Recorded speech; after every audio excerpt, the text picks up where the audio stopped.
Sudah kelihatan ya? Sudah, Pak. Em, saya minta teman-teman nanti dikerjakan sendiri tanpa harus membuka ChatGPT ataupun catatan. Ya, cuma ada 15 soal karena Gadar itu kalau di Ukom tidak terlalu banyak Gadar kritis ataupun bencana itu soalnya tidak terlalu banyak. Tapi kalau teman-teman menyepelekan juga nanti juga akan kesusahan sendiri. Yang paling banyak sebenarnya KMB ya. Tapi saya pengennya teman-teman tanpa harus memakai ChatGPT ataupun em, catatan, teman-teman bisa mengerjakan sesuai dengan apa yang kalian pahami saat ini. Saat ini tuh kalian baca, ketika baca jawaban kalian tuh apa, kayak gitu aja. Ya, bisa dipahami? Ya, Pak, Bisa, bagus. Pak. Oke,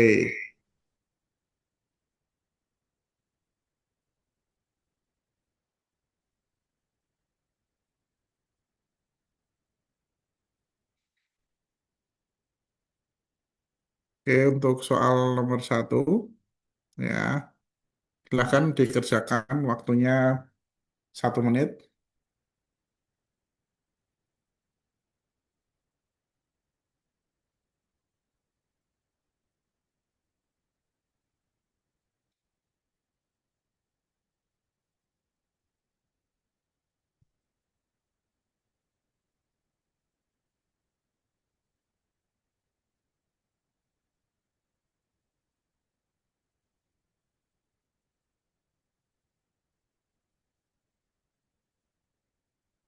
Nggak usah di-share di chat room, disimpan aja dulu. Ya, Pak, maaf, Pak.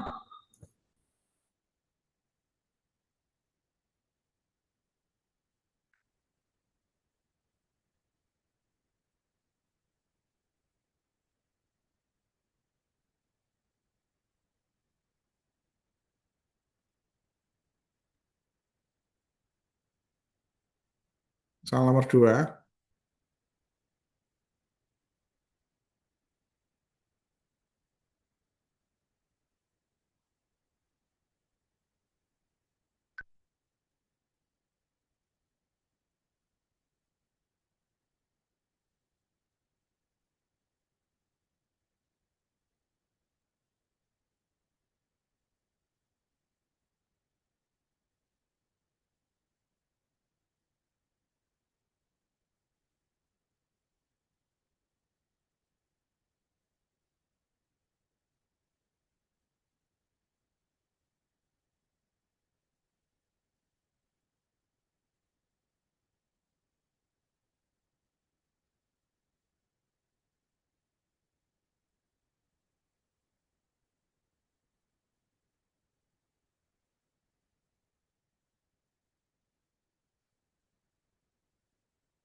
soal nomor tiga,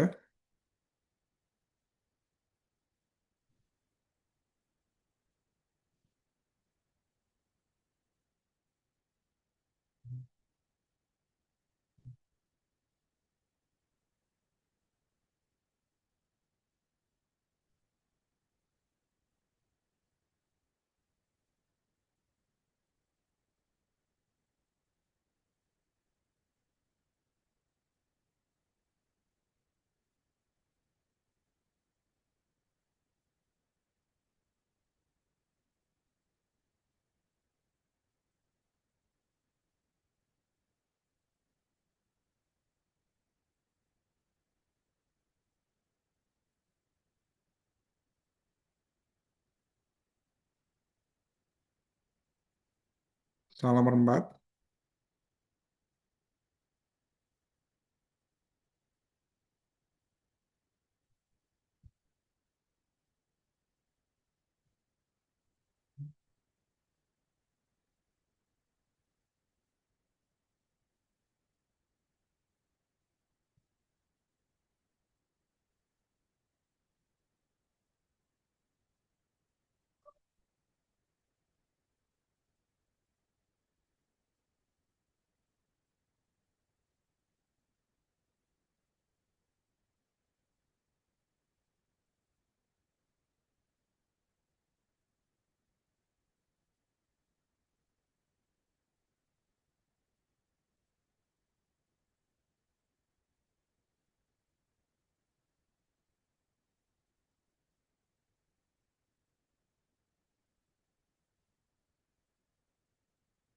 Soal nomor 5.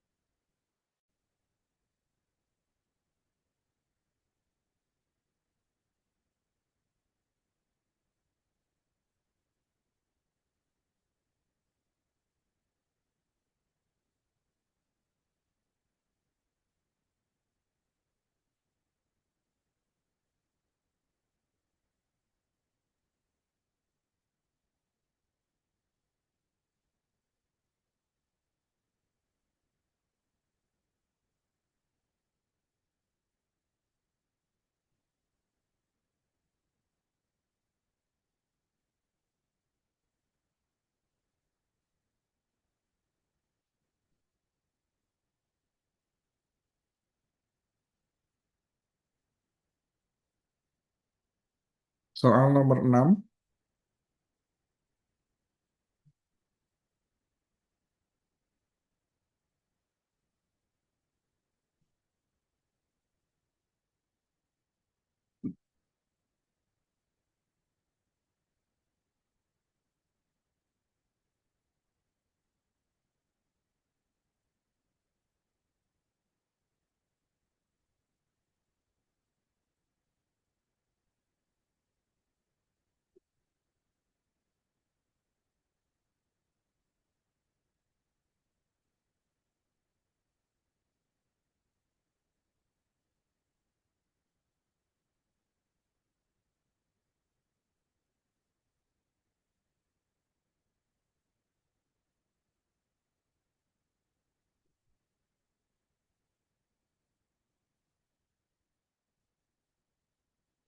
Soal nomor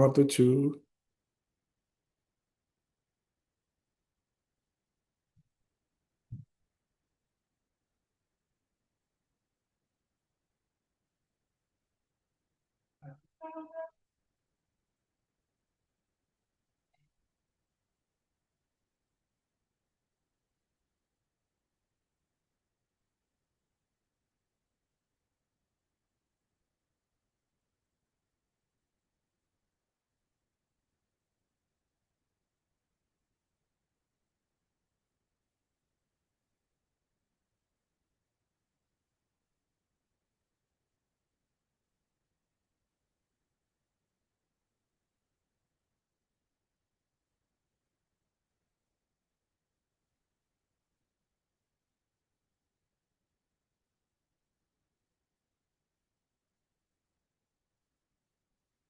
Soal nomor 8.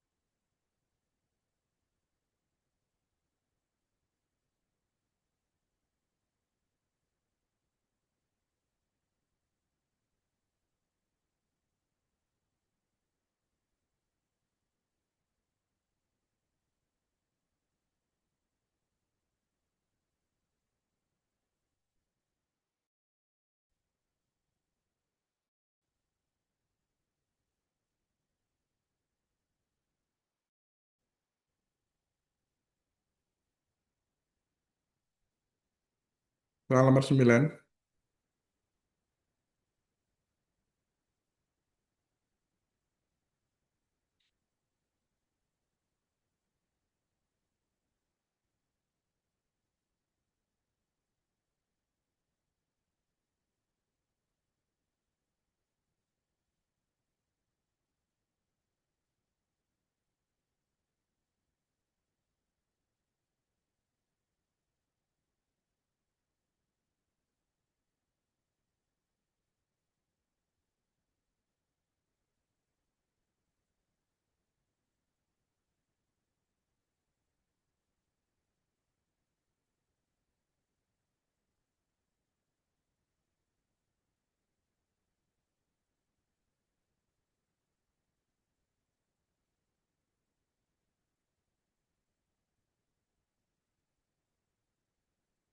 Soal nomor 10.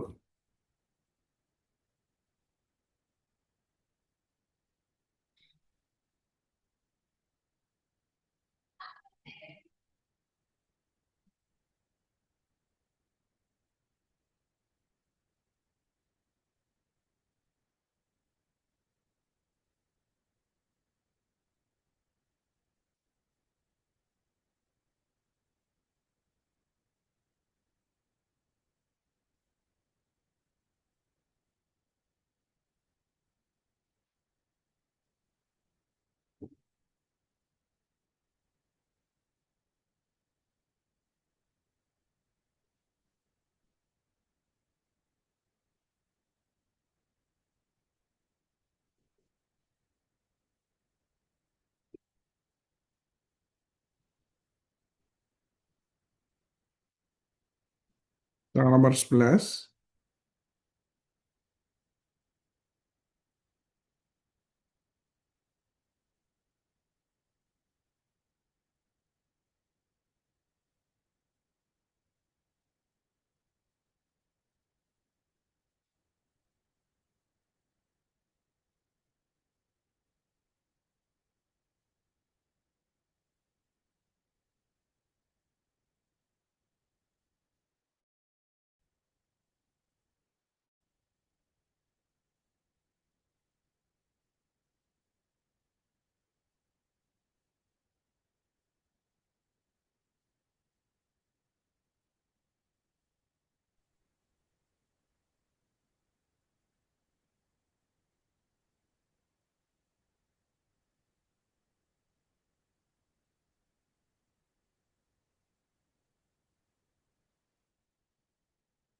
Soal nomor 12.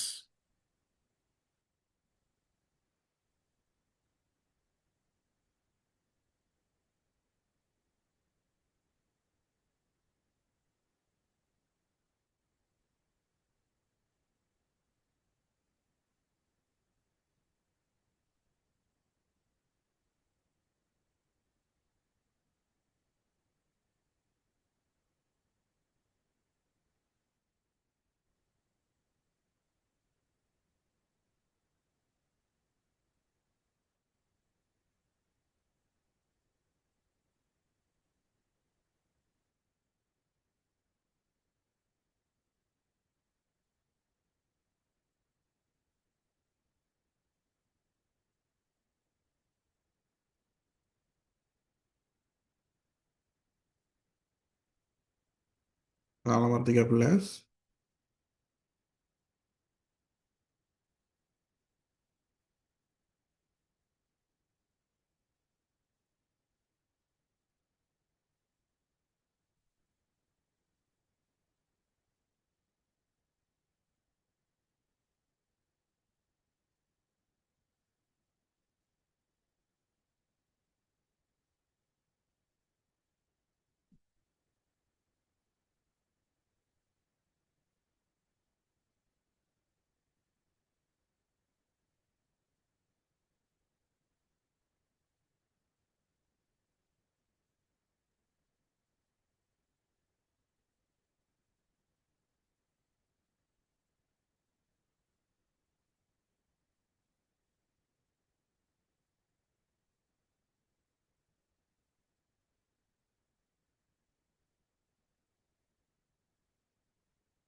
Soal terakhir.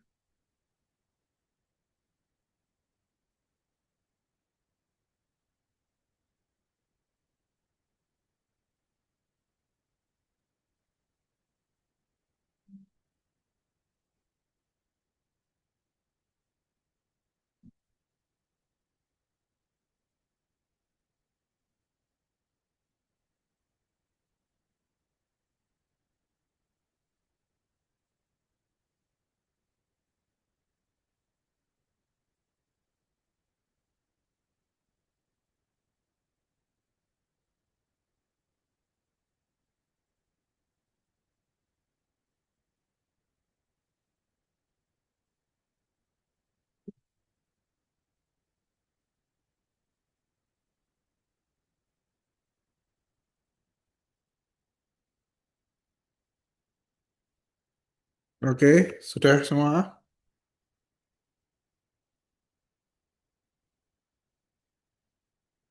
Sudah semua teman-teman? Sudah, Pak. Ya, Pak. Oke, kita akan bahas satu-satu. Oke, kalau kasus nomor satu ini ada seorang laki-laki 34 tahun dibawa ke IGD karena luka bakar akibat ledakan gas di dapur. Hasil pengkajian terdapat luka bakar pada seluruh lengan kanan, kemudian dada dan perut. Berapa persentase luka bakar pada pasien tersebut berdasarkan rule of nine? A 18, B 22,5, C 27, D 36, E 45. Jawabannya apa teman-teman? 27, Pak. Tadinya jawab siapa? Saya Pak Dama. Luka Dama. bakarnya 27%. Kenapa kok bisa 27% Dama? Karena di lengan itu 4,5, tapi kalau seluruh lengan depan belakang berarti kan 9%. Di dada itu 9%. Dan di bagian Hmm, perut itu 9%. Jadi kalau di total jadi 27%. Oke, ada yang lain? Ada yang punya pendapat lain? Atau sepakat dengan pendapatnya Dama? Halo?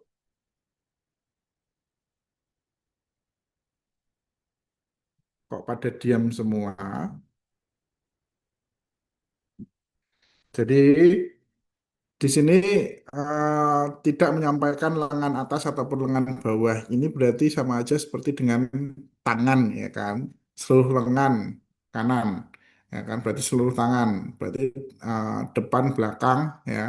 Jadi ini benar 9%. Kemudian tadi dada 9% dan perut 9%. Jadi 9 kali 3 totalnya adalah 27%. Saya harap teman-teman bisa memahami betul-betul em, terkait dengan rule of nine ini, ya. Apabila terkait dengan wajah saja berapa persen, kemudian kalau leher berapa, ya. Karena nanti bisa jadi kalian dapat yang soal yang ada koma-komanya kayak gitu, ya. Jadi teman-teman harus lebih teliti, ya, ketika membaca fitnya soal, ya. Kemudian jangan terlalu tergesa-gesa, ya, ketika menjawab pertanyaan seperti ini. Lanjut soal nomor 2. Seorang laki-laki 40 tahun dengan berat badan 60 kilogram, ini udah enak banget nih, datang ke IGD dengan luka bakar derajat 2 seluas 30%. Perawat akan memberikan resusitasi cairan menggunakan formula Paklan 4 ml per kilogram berat badan per persentase luas bakar. Berapa jumlah cairan yang harus diberikan pada 8 jam pertama pada kasus tersebut? Selain Mbak Dama, gantian. Siapa? Jawabannya apa? A. 1800, B. 2400, C. 3600, D. 5000, E. 7200. Halo? Jawabannya apa teman-teman?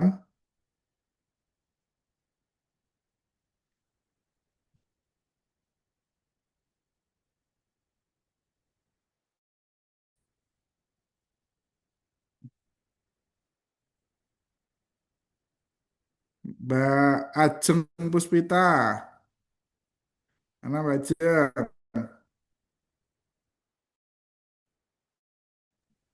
Nggak ada suaranya. Ada Ada, Pak. ini di on. Jawabannya apa Mbak? Jawabannya C, Pak. Kenapa kok C Mbak Ajeng? Karena eh, saya ngitungnya, seingat saya ya, Pak. Ini Nah, kan boleh. Berarti saya cara ngitungnya 4, 4 Hmm. mili dikali enam Ya. puluh dari Ah, 30. Itu ah, kan hasilnya 7.200 karena ah. ini kan dimintanya per 8 jam. Berarti dibagi 2 jadinya 3.600 Pak. Oke, jawabannya benar, 3.600. Kalau soalnya saya ganti 24 jam. Kalau ini saya ganti 24 jam berarti berapa? Mbak Ajeng jawabannya.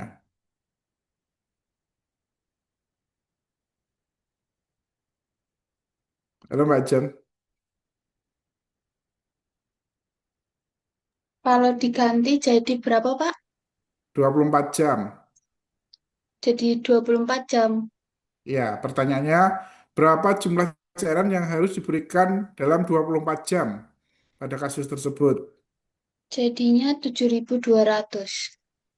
Kalau 16 jam berikutnya, Kalau 16 jam, kalkulator bentar ya Pak. ya kalau 16 jam berikutnya,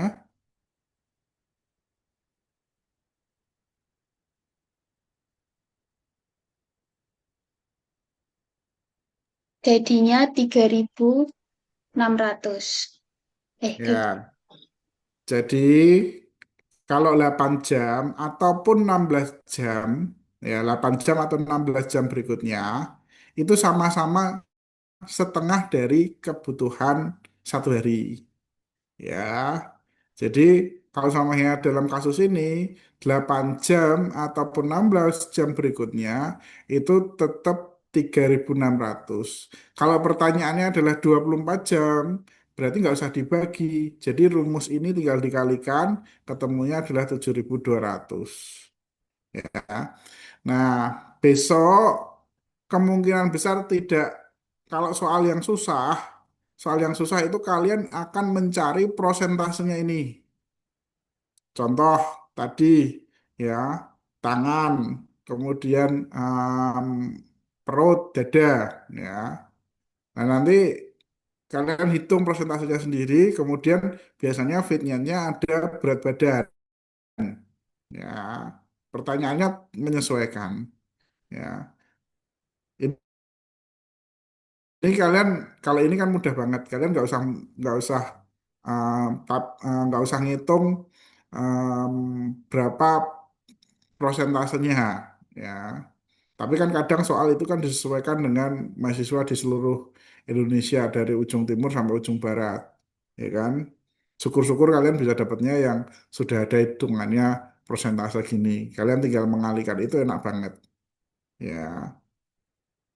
Untuk karakteristik soal seperti ini bisa dipahami teman-teman. Ada pertanyaan tidak? Bisa Pak.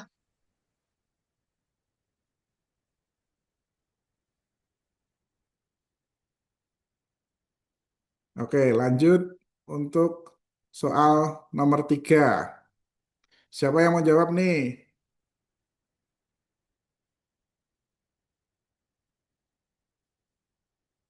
Mas Safrizal. Ada Mas Safrizal.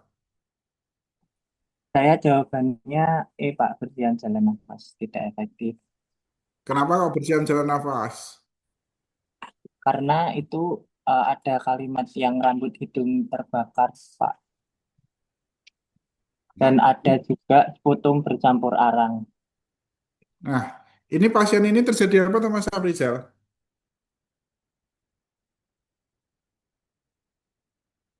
Terjadi apa? Kalau berdasarkan kasus ini, kalau ditanya, ini pasien terjadi apa sih? Ada yang tahu?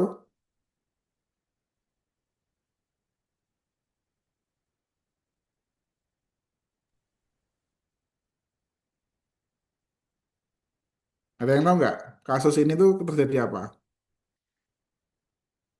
Trauma inhalasi atau cedera inhalasi. Pernah dengar enggak?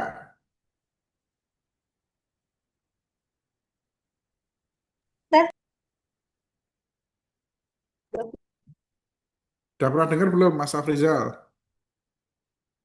Cedera inhalasi atau trauma inhalasi? Atau yang lain? Belum pernah, Pak.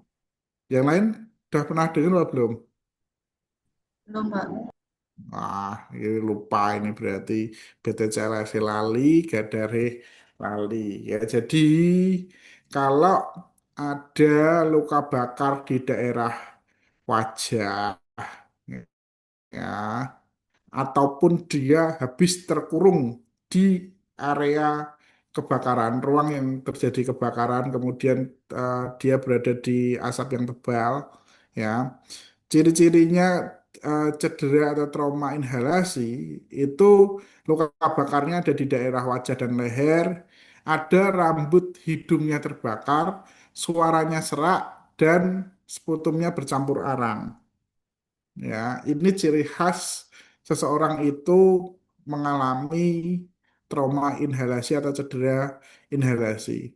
Nah, suara serak ini menunjukkan seseorang itu mengalami eh, sumbatan jalan nafas.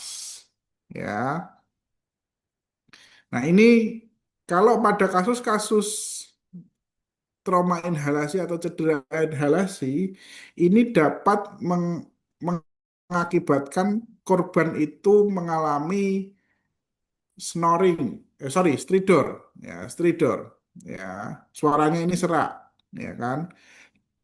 Pasien mengalami edema laring, ya, sehingga jalan nafasnya tertutup. Nah, tepat sekali jawabannya adalah bersihan jalan nafas tidak efektif. Ya, jadi nanti kalau kalian tidak ada sputum bercampur arang, ya, cuma ada rambut hidung terbakar, wajah leher terbakar, suara serak, tapak sesak nafas. Nah, ini kemungkinan kalian bisa bisa memprediksi pasien ini mengalami stridor, ya, atau edema laring, ya. Nah, kalau pasien stridor itu diapakan nanti teman-teman tindakannya?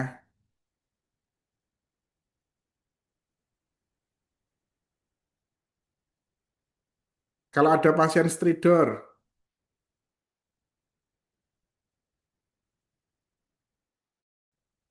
halo,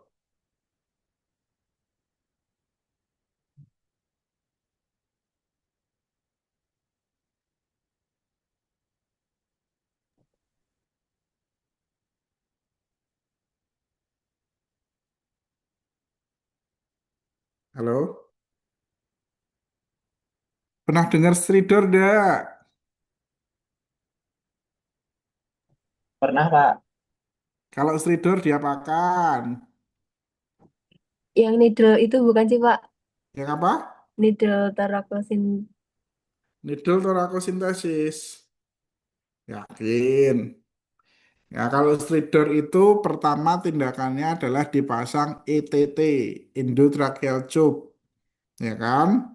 Nah, kalau samanya intubasi ataupun endotracheal tube-nya itu gagal, baru tindakan emergensi lainnya apa? Needle cricothyroidotomy. Jadi krikoidnya ini dilubangi. Paham enggak? Paham, Apa Pak. Pak? Ya, jadi kalau dia gargling, biasanya suction ataupun lock roll. Kalau di prehospital, snoring bisa OPA, bisa NPA, tergantung dari kondisi pasien. Sadar tidak sadar, ada tidak cedera fraktur basis kranii, ya kan? Nah, itu menjadi catatan teman-teman. Kalau dia stridor, yaitu bisa ETT, bisa needle cricothyroidotomy. Nah, dari kasus ini, ya, ini lebih condong ke bersihan jalan nafas, ya, karena prioritas RW ini tertutup, maka oksigen tidak akan bisa masuk, ya. Pola ini nanti di breathing, resiko infeksi ini nanti, ya, resiko shock itu juga nanti, ya, nyeri akut juga enggak. Ya, jadi lebih ke bersihan jalan nafas tidak efektif. Untuk kasus nomor 3 bisa dipahami? Ya, Pak. Oke, selanjutnya kasus nomor 4. Ya,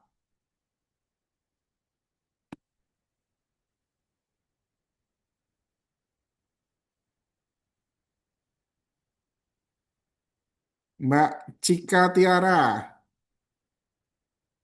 Ada Mbak Cika?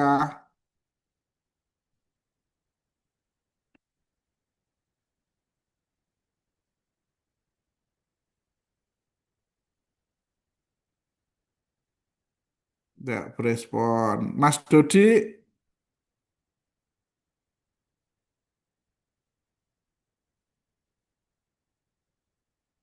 tidak berespon. Wes, Mas Lutfan, wes.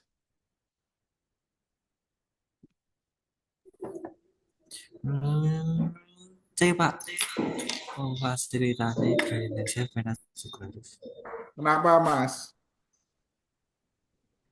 Saya bacanya menunjukkan tanda-tanda peningkatan TIK. Terus di C Hmm, itu untuk menurunkan TIK. kalau C lebih, kenapa kok nggak E? Itu kan sama-sama. Tekanan perfusi serebral.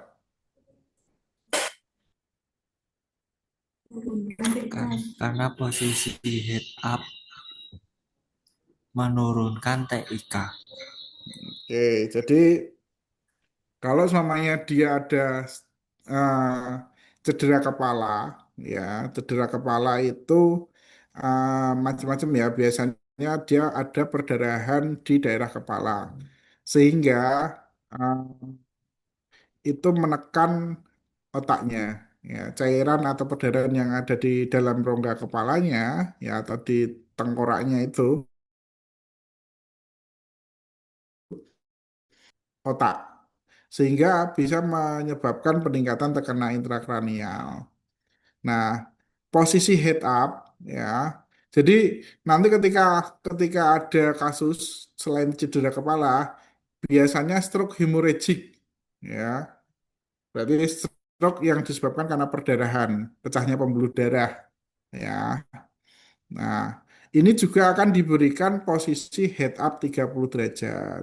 Ya, karena apa?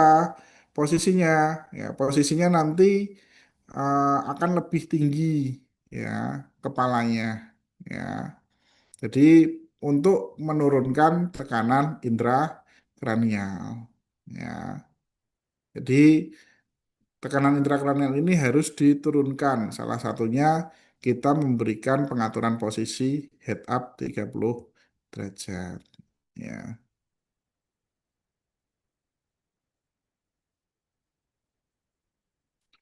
Selanjutnya untuk soal nomor 5, Mbak Maila.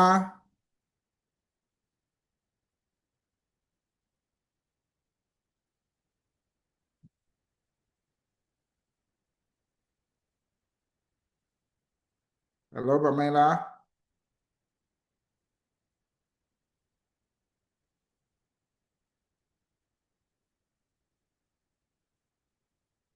Tidak ada suaranya.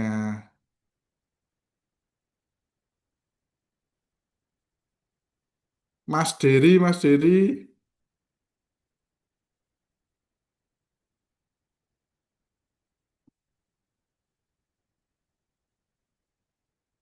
Ini kayaknya tidak efektif banget ya. Pak Bagus ngajar pada diem semua.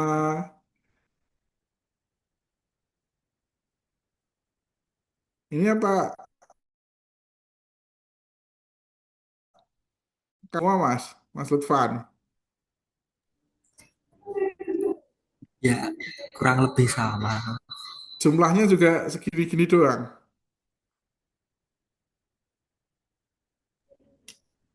Mungkin setengahnya ya Pak. Apa? Mungkin setengahnya.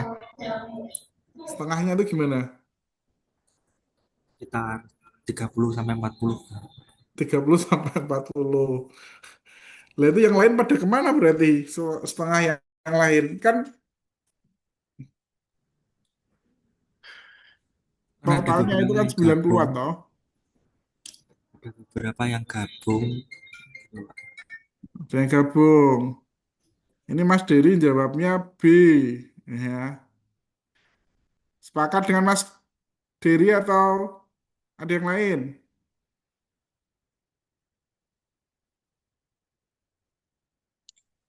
Isi menjawab C, Pak. C. Kalau C salah. Jadi kalau teman-teman menjumpai kasus seperti ini, ya, kalau diresusitasi cairan itu yang paling tepat untuk mengindikasikan keberhasilan resusitasi cairannya adalah jumlah output urin. Ya, output urinnya berapa? Apakah dia sudah sesuai 0,5 mililiter per kilogram berat badan? Kalau berat badannya Pak Bagus per jam ya, 0,5 mililiter per kilogram berat badan per jam. Kalau berat badannya Pak Bagus 100 kilo, berarti per jam itu Pak Bagus harus produksi urin 50 cc atau 50 mililiter. Nah, ini indikator keberhasilan dari resusitasi cairan itu adalah jumlah produksi urinnya pasien itu bagaimana, output urinnya bagaimana. Jadi kalian tidak terkecoh dengan, oh tekanan darahnya naik kayak gitu, bukan. Ya, atau tingkat kesadaran jadi sadar. Yang paling benar itu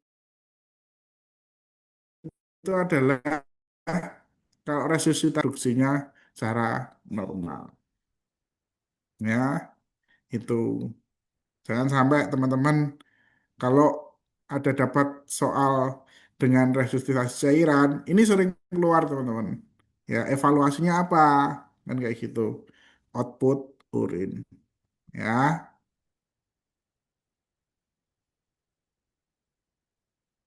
soal nomor 6, siapa yang mau menjawab?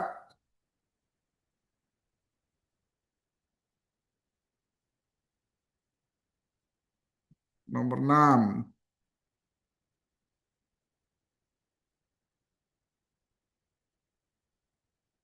Iki Safna sama main lagi jawab sing poin sing endi iki? Saya nomor 6, Pak. C. Apa? Saya nomor 6, C. Oh, Safna yang tadi, Mela yang barusan. Ya, oke. Kenapa kok Mbak Mela jawabannya C?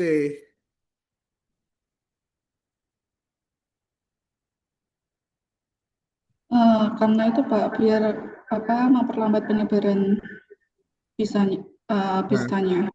kenapa kok Kalau nggak Mbak torniket, Mbak iket? kalau D itu kenapa tidak ternikat karena bisa menghentikan aliran darah Pak. Kalau Hmm, menggunakan tourniquet.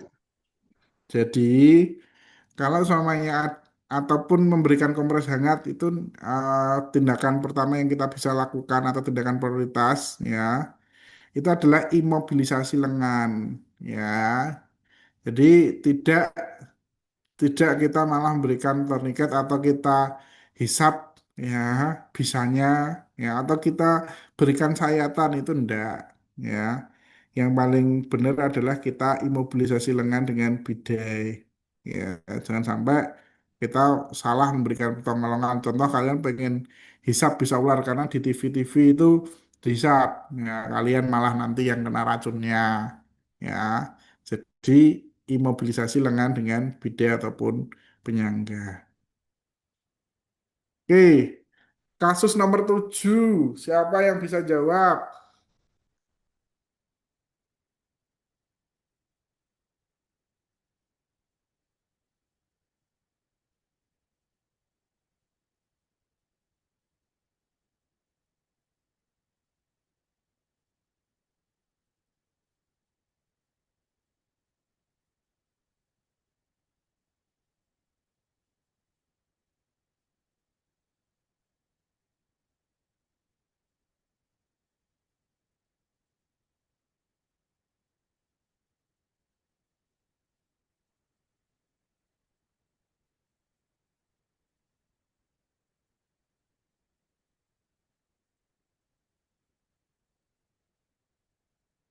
Ayo, jawabannya apa?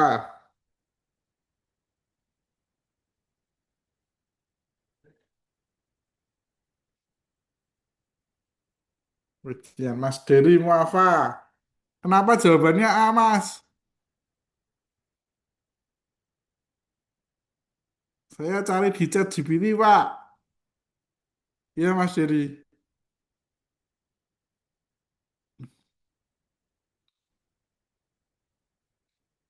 Ya, ini adalah kalau semuanya pasien itu mengalami keracunan obat nyamuk cair. Ya, jadi di sini ada kondisi pasiennya gelisah, ya, hiper hipersaliva, ya. Kemudian juga dia muntah, diare, ya. Kemudian ada pupil matanya itu miosis, ya. Frekuensi nadinya bradikadi. Nah, ini yang tepat memang A, atropin sulfat, ya.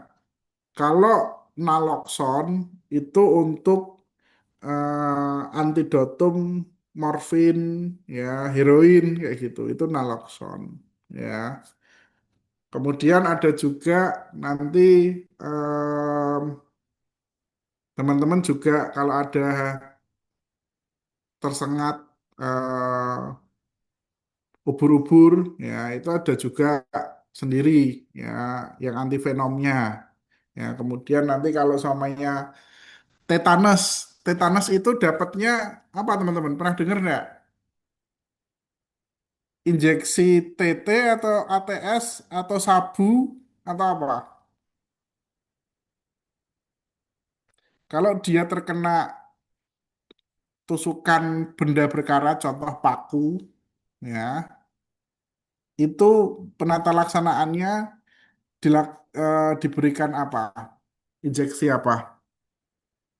Kalau pilihan jawabannya antibiotik, kemudian injeksi TT, kemudian injeksi ATS, kemudian injeksi sabu, ya,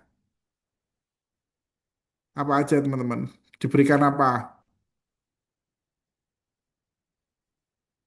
Kalau dia tertusuk paku atau benda berkarat, pernah dengar enggak?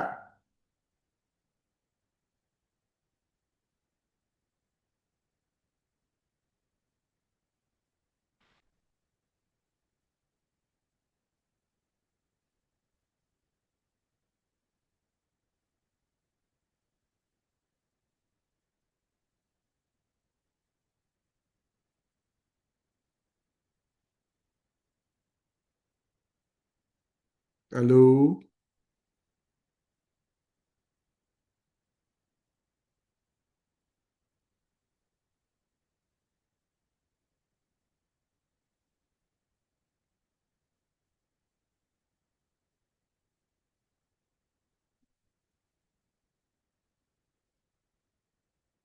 kok pada diem?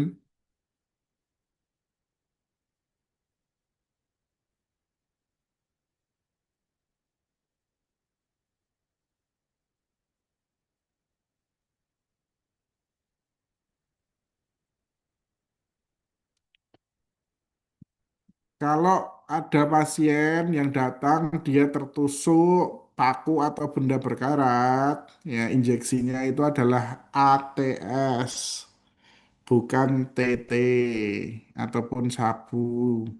ATS itu adalah anti tetanus serum. Ya, kalau TT itu eh, toxoid itu biasanya untuk pasien-pasien yang pranikah, ya.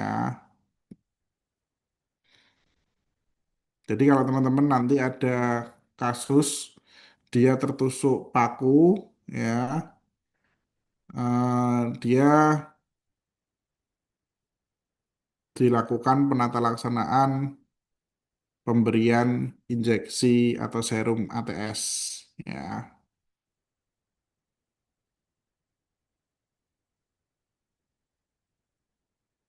Kasus nomor 8, seorang anak 10 tahun dibawa ke IGD setelah tersengat lebah dari leher. Hasilnya anak terdengar suara stridor, wajah bengkak, ya, dan muncul ruam kemerahan di seluruh tubuh. TD-nya 80/50 mm Hg, nadi cepat dan lemah. Apakah prioritas masalah keperawatan pada kasus tersebut? Apa teman-teman?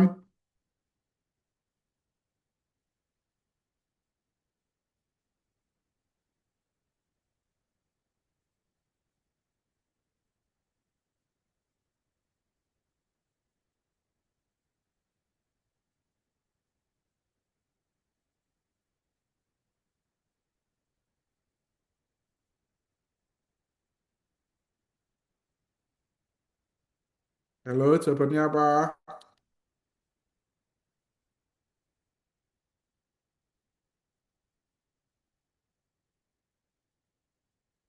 Oke, jawabannya bersihan jalan nafas. Gampang ya, sama seperti tadi ya. Pak Bagus lewati lagi. Nomor 9, Mbak Cindy, baca, jawab.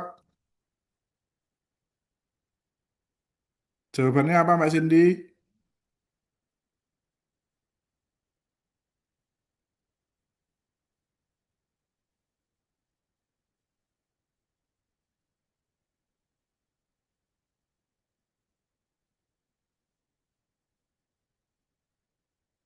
Apa Mbak Cindy?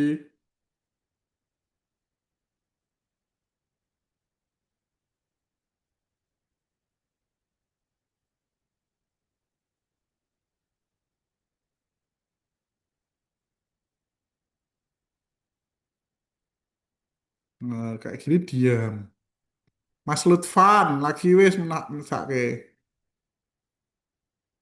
Jawabannya apa Mas Lutfan?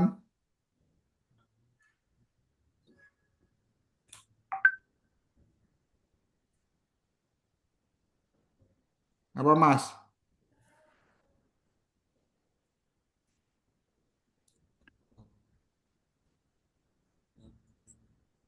D, Pak. Kenapa Mas Lutfan pilih D?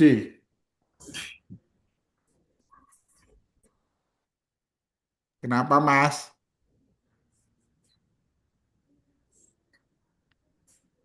Karena RW-nya. Karena RW-nya.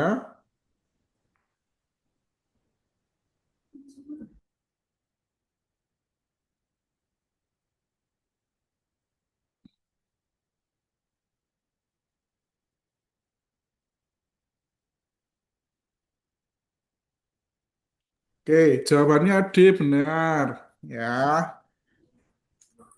kenapa? Ingat, kalau trias di bencana start itu ada 3 parameter: respiration, perfusion, dan mental status atau RPM. Ya, nah pada kasus ini ya pasiennya ini tidak ada nafas. Ya, kemudian tidak langsung diberikan label hitam, tapi dibuka jalan nafasnya terlebih dahulu, ya, dengan reposisi jalan nafas atau RW. Setelah dibuka, ternyata tidak ada jalan nafas, tidak ada tanda-tanda ada nafas, sorry, tidak ada tanda-tanda nafas spontan. Ya, karena kita ini di bencana itu harus cepat, ya.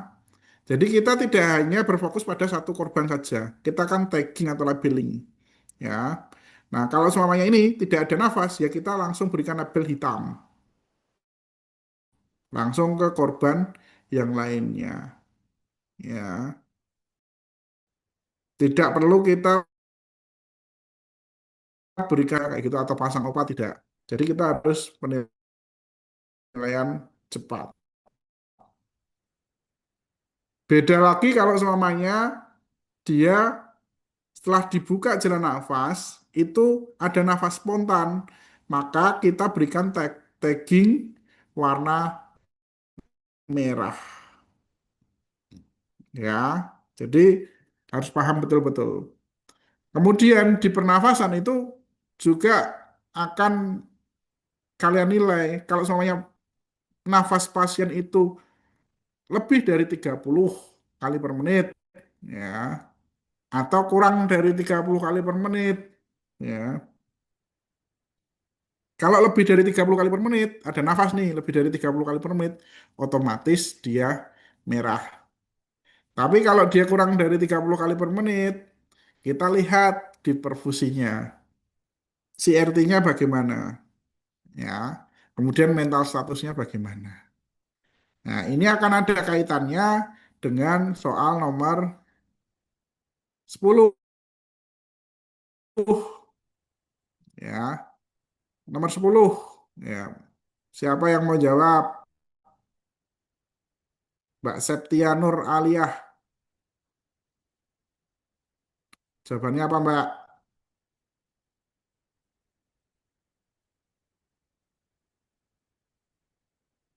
Mbak Septia.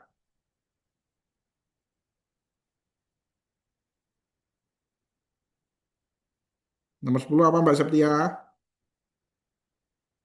Oh, wis dijawab Mbak Diana. Jawabannya D. Kenapa Mbak Diana jawabannya D, Mbak Diana? Ini Pak Bagus kayak ngomong sendiri ya.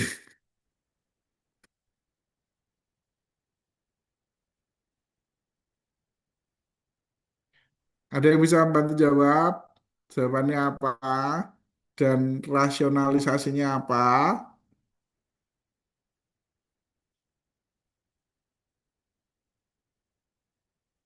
Benar, Mbak Diana jawabannya D, merah. Ya, kenapa? Oke, kita lihat tadi Pak Bagus menyampaikan trias bencana itu RPM. Dia ada nafas atau tidak? Ada. Dicek nafasnya lebih dari 30 kali per menit atau kurang dari 30 kali per menit. Ternyata kurang dari 30 kali per menit. Maka kita lanjut ke perfusi.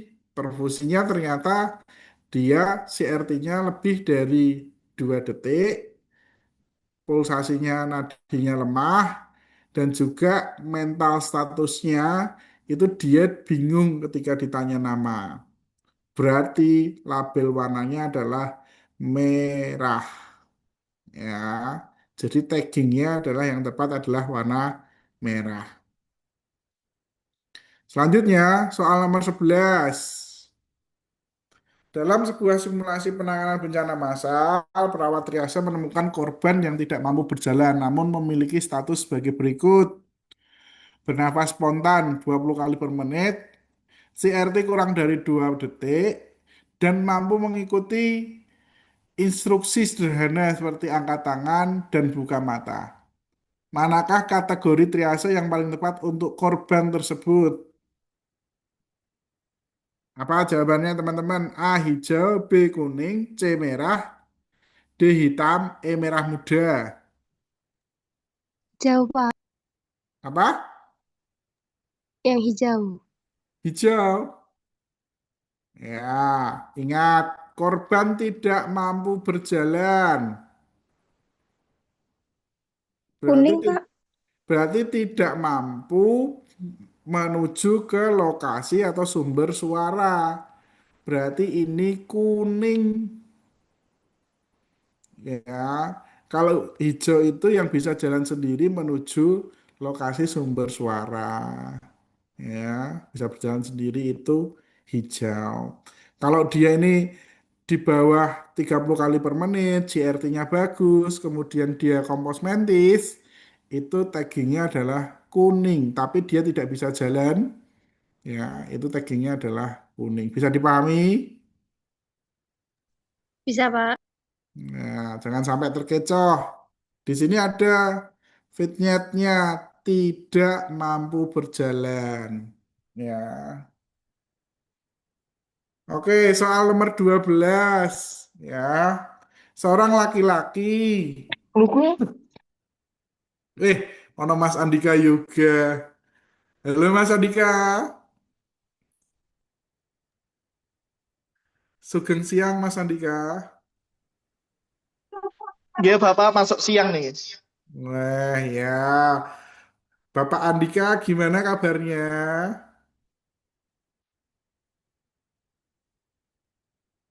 Alhamdulillah sehat, Pak. Alhamdulillah sehat. Tugas-tugasnya bagaimana Bapak Andika?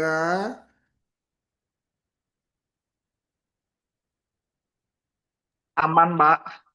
Aman. Yakin aman Mas Andika?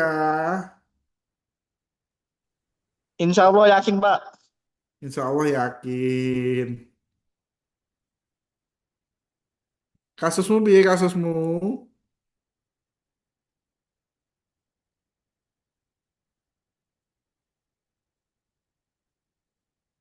Nah, diem ya kan? Aduh. Ya. Seorang laki-laki 55 tahun datang ke IGD dengan keluhan nyeri dada kiri seperti tertindih beban berat yang menjalar ke lengan kiri dan leher sejak 2 jam yang lalu. Pasien tampak pucat, akral dingin, keluar keringat, ya. Dia ada ST elevasi di lead 23 AVF, di mana lokasi kemungkinan infak yang dialami pasien. Jawabannya apa? Inferior, Pak. C. Inferior, ya. Ini mudah banget ya.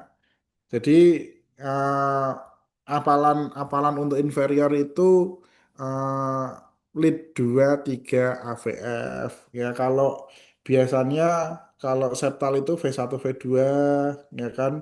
Kemudian kalau di anterior itu V2 sampai V5 ya kan. Tuh, kalau antereseptal itu nanti ada sendiri ya kan.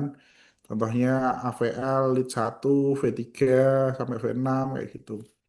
Ya. Jadi kalian harus sering-sering baca terkait dengan lokasi infak itu ada di mana, ya. Kemudian soal nomor 13, seorang pasien dengan STEMI baru saja tiba di GD, perawat segera melakukan pengkajian dan memberikan terapi oksigen. Berdasarkan protokol penanganan awal nyeri dada iskemik, tindakan kolaborasi selanjutnya diperlukan untuk mengurangi beban kerja jantung dan meredakan nyeri. Manakah tindakan kolaborasi yang menjadi prioritas pada pasien dengan STEMI? Apa teman-teman?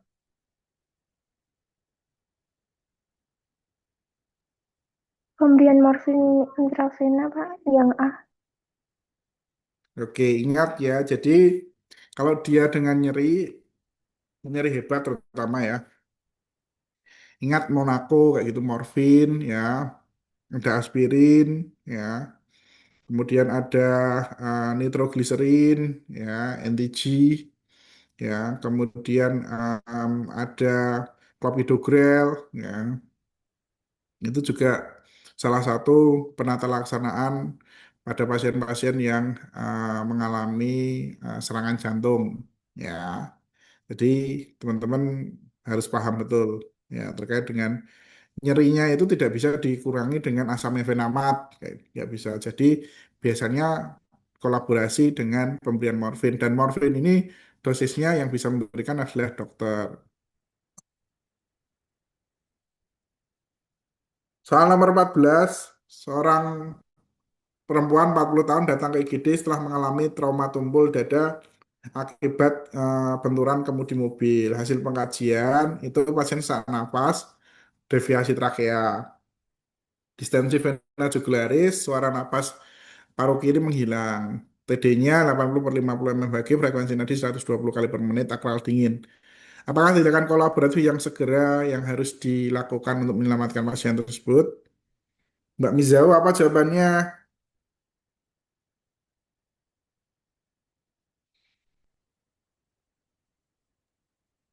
Apa Mbak Mizau? Needle tracheosintesis, Pak. Bukan Eh, trakeo. torako, maaf, Pak. Ya. Ini pasiennya terjadi apa toh?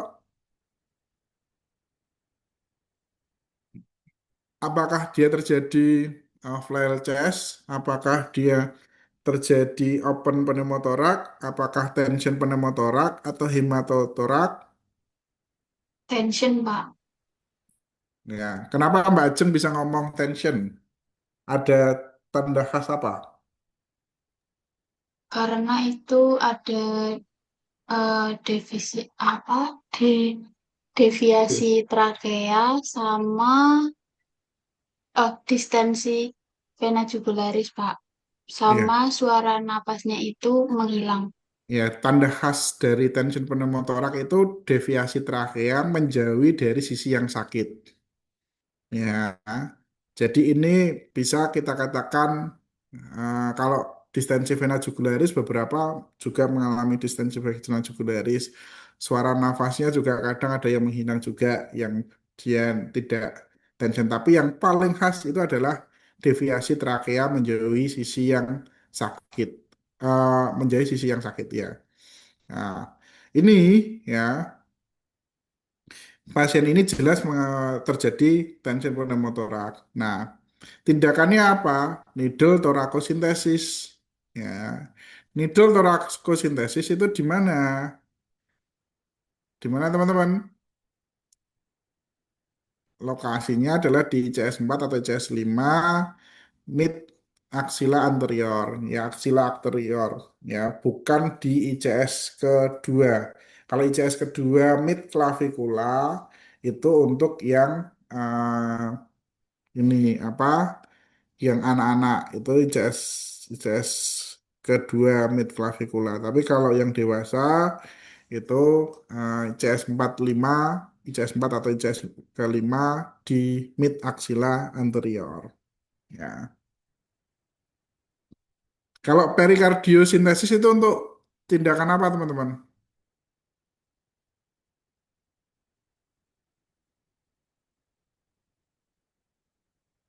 Halo?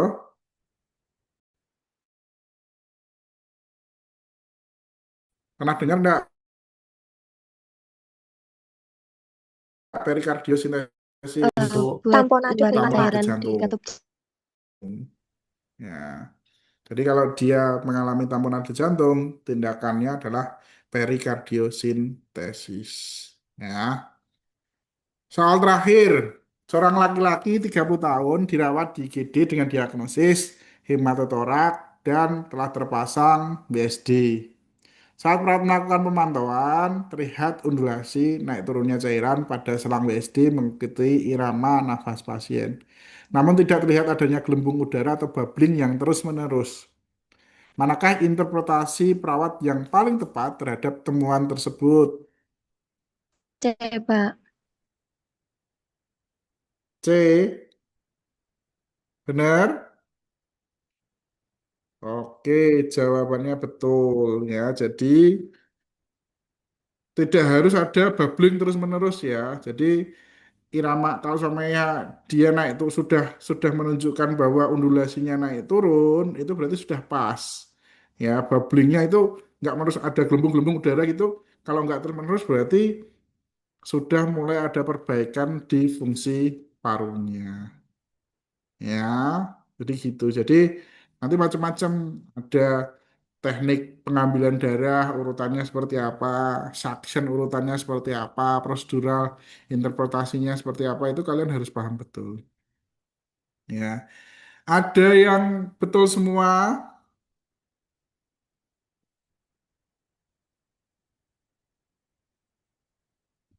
salah satu ada ndak,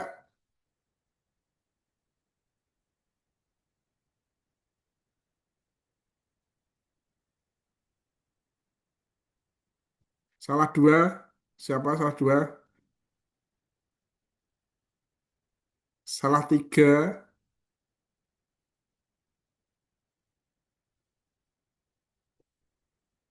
salah empat. Nah, ini salah berapa teman-teman? Mbak Septia salah berapa Mbak Septia? Salah 4, Pak. Tadi yang trias hijau itu salah. Oh, oke. Ya harus lebih fokus ya ketika mengerjakan ya. Oke, buat teman-teman ya selesaikan apa yang harus kalian selesaikan sesegera mungkin. Ya, yang hardcover yang belum ya. Andika Yoga sudah selesai hardcover belum? skripsinya, mana Dika juga hilang, ya kan? Ngetok sedilo hilang, ya kan? Kemudian tugas-tugas kalian yang di stase keluarga, komunitas yang belum, termasuk format penilaian atau apapun ya, segera ya. Kemudian yang belum dapat kasus sekian, segera konsulkan ya kan. Jangan menunda-nunda urusan ya, jangan pernah sedikit pun menyepelekan hal-hal kecil dan orang lain, siapapun itu ya. Tidak ada kata-kata terlambat untuk kalian yang ingin berubah dan terus belajar ya. Apa yang kalian capai atau panen hari ini adalah cerminan apa yang kalian tanam kemarin. Maka berbuat baiklah dan tanam kebaikan agar hari kelak kalian bisa memanen hasil kebaikan yang kalian senangi. Semoga kalian bisa 100% kompeten ya di angkatan ini. Amin, amin ya robbal alamin ya. Ya, mungkin itu saja yang bisa saya sampaikan. Terima kasih. Mohon maaf apabila ada salah-salah kata. Selamat siang. Assalamualaikum warahmatullahi wabarakatuh. Waalaikumsalam warahmatullahi Waalaikumsalam warahmatullahi Warahmatullahi wabarakatuh. wabarakatuh. Terima kasih, Terima Pak. kasih, Pak. Ya, izin live ya.